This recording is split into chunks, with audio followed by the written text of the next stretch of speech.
Warahmatullahi wabarakatuh. Selamat pagi anak-anak. Gimana kabar kalian? Masih semangat belajar ya? Namun dalam pembelajaran tetap menggunakan protokol kesehatan ya, yaitu menggunakan masker. Dan kalau bermain juga harus jaga jarak. Setelah bermain kita harus cuci tangan. Mari kita belajar tentang tema 1, indahnya kebersamaan. Subtema 1 yaitu keragaman budaya bangsaku, pembelajaran ke-6. Mari kita belajar bersama-sama. Pada pembelajaran ke-5 kemarin kita sudah membaca tentang suku Minang. Nah, kita simak lagi ya. Baca kembali teks tentang suku Minang, kemudian temukan dan tuliskan gagasan pokok dan gagasan pendukung untuk paragraf berikut. Yuk kita identifikasi, kita baca, kemudian kita identifikasi mana gagasan pokok dan mana gagasan pendukung. Anak-anak bisa ikut menyimak dalam pembahasan suku Minang, yaitu di buku tema 1, halaman 58. Suku Minang. Suku Minang adalah kelompok etnis yang terdapat di Provinsi Sumatera Barat. Suku Minang sering disebut sebagai orang Padang atau orang Awak. Bahasa daerah suku Minang adalah bahasa Minang. Orang Minang gemar berdagang dan merantau ke daerah lain. Legenda suku Minang yang sangat terkenal adalah Malin Kundang. Nah, ini Minang terdapat di Sumatera Barat, ini peta Sumatera Barat. Ini legenda Malin Kundang ya. Ini batu yang mencerminkan tentang Malin Kundang. Kemudian ini adalah pakaian adat dari suku Minang, daerah Sumatera Barat.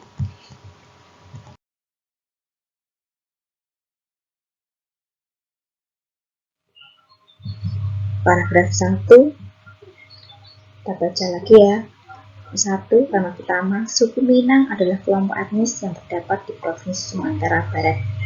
2. Suku Minang sering disebut sebagai orang Padang atau orang Awak. 3. Bahasa daerah suku Minang adalah bahasa Minang. 4. Orang Minang gemar berdagang dan merantau ke daerah lain.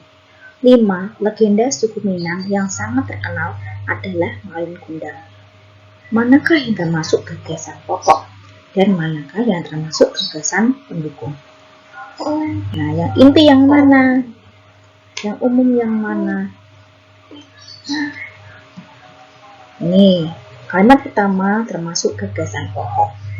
Kalimat kedua, ketiga, 4, dan 5 termasuk gagasan pendukung. Mari kita bahas ke paragraf yang kedua. Suku Minang mempunyai rumah adat yang sangat khas yang disebut dengan rumah gadang. Nah, ini contoh gambar rumah gadang. Rumah gadang ini terbuat dari kayu dan mempunyai bentuk dasar seperti balok. Lengkung atap rumahnya sangat tajam seperti tanduk kerbau, sedangkan lengkung badan rumah landai seperti badan kapal. Atap rumah tersebut dari ijuk. Tahu ijuk? Yang buat sapu itu, sapu yang buat lantai, yang dari sabut kelapa. Kemudian bentuk atap rumah yang melengkung dan runcing ke atas itu disebut gonjong. Karena atapnya berbentuk gonjong, maka disebut rumah bagonjong.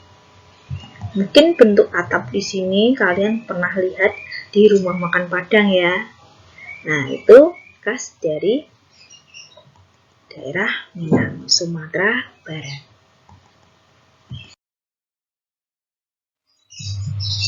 Paragraf kedua. 1. Suku Minang mempunyai rumah adat yang sangat khas yang disebut rumah gadang. 2. Rumah gadang ini terbuat dari kayu dan mempunyai bentuk dasar seperti balok. 3. Lengkung atap rumahnya sangat tajam seperti tanduk kerbau, sedangkan lengkung badan rumah landai seperti badan kapal. 4. Atap rumah terbuat dari ijuk. 5. Bentuk atap rumah yang melengkung dan runcing ke atas itu disebut gonjong. 6. Karena atapnya berbentuk gonjong, maka disebut rumah bergonjong. Manakah yang termasuk gagasan pokok dan manakah yang termasuk gagasan pendukung?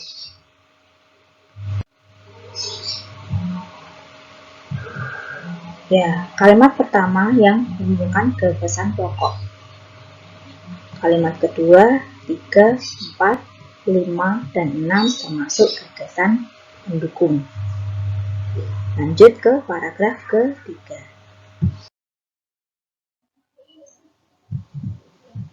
Suku Minang mempunyai alat musik tradisional Minang yang disebut talempong. Nah, ini gambar talempong. Talempong dimainkan dengan cara dipukul, hampir sama dengan gamelan ya, namun berbeda. Kemudian alat musik khas Minang lainnya yaitu saluang. Ini saluang seperti seruling. Saluang ini dimainkan dengan cara ditiup.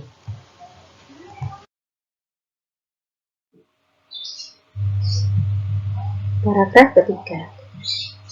1.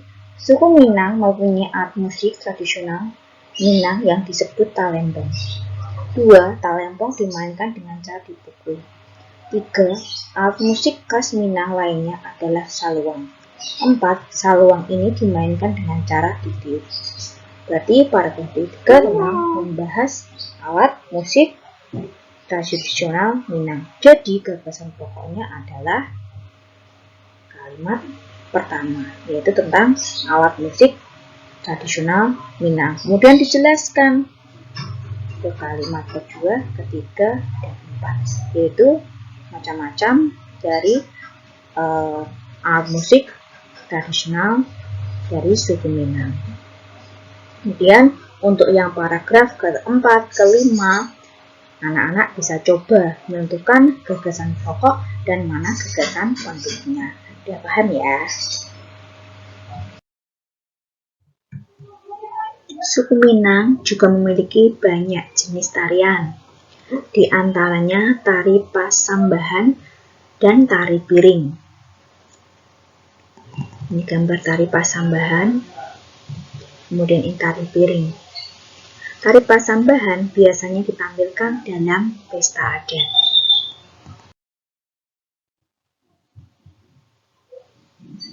Suku Minang sangat terkenal dengan berbagai macam makanan khasnya. Rendang merupakan salah satu makanan tradisional suku Minang yang sangat terkenal, bahkan sampai ke mancanegara. Nah, ini rendang. Kalian pernah makan pasti. Kalau ke rumah masakan Padang, rumah makan Padang, kalian pasti pesan daging. Ya, itu namanya rendang ya. Makanan khas suku Minang lainnya yang juga digemari adalah sate Padang. Ini sate Padang dan dendeng balado. Enak sekali ya. Indonesia terdiri atas keragaman suku, budaya, agama, dan sosial. Keragaman tersebut merupakan identitas bangsa Indonesia. Sebagai warga negara yang baik, kita harus menjaga persatuan dan kesatuan dalam perbedaan dan keberagaman tersebut. Nah, ini anak-anak, kita bisa membuat rencana kegiatan yang mencerminkan persatuan. Yuk, buatlah rencana kegiatan yang mencerminkan sikap persatuan dan kesatuan dalam perbedaan di lingkungan sekolahmu. Karena ini berhubung suasana COVID tidak berangkat sekolah, maka buatlah sikap yang mencerminkan persatuan kesatuan di lingkungan sekitarmu atau lingkungan masyarakat. Ayo kita coba ya.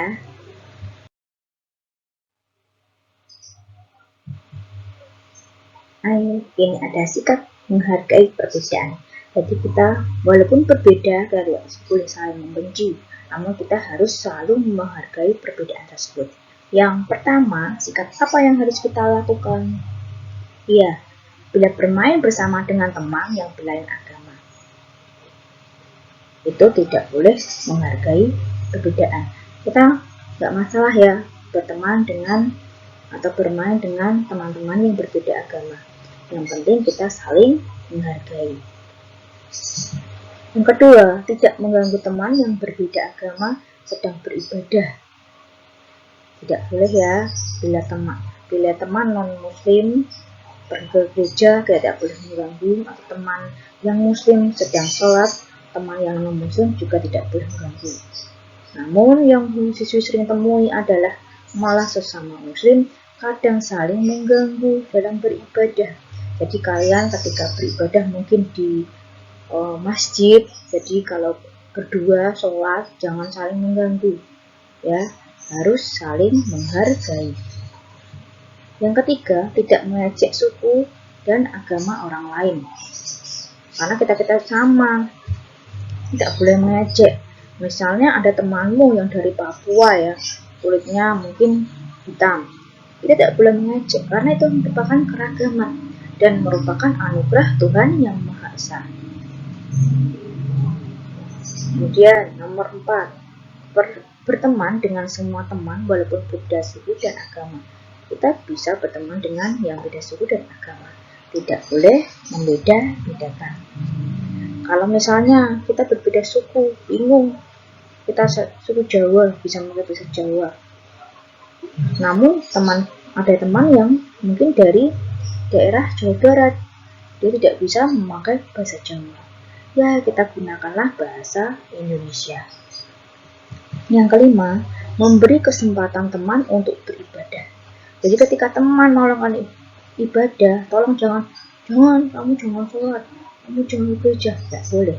Berikanlah kesempatan temanmu untuk beribadah, karena beribadah itu sangat penting, karena itu merupakan percaya terhadap adanya Tuhan yang Maha Esa. Sudah paham anak-anak dalam pembelajaran ini? Ya, kita tutup pembelajaran tema 1, subtema 1, pembelajaran ke-6 ini. Udah paham ya? Assalamualaikum warahmatullahi wabarakatuh.